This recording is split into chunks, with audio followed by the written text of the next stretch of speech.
Thanks for checking out another video from us. Today we're just going to do a quick video here showing you how to replace a pressure gauge on your pool filter. So on this one you can see even with the pump off, the pressure gauge is just staying in the same spot.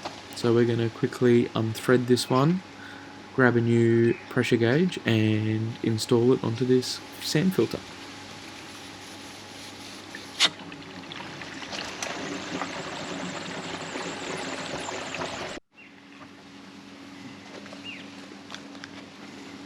So here we've got a brand new oil filled pressure gauge.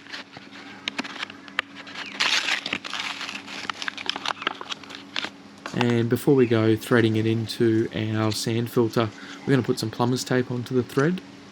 Now I like to put about 4 or 5 rotations on, and you always want to install it in a clockwise motion.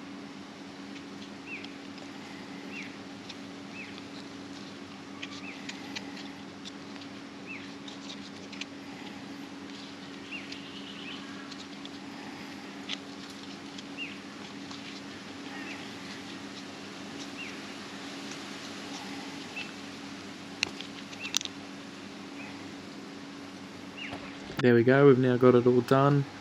Now we're going to thread it back into the multi-port valve. Now be careful here, you can cross thread it.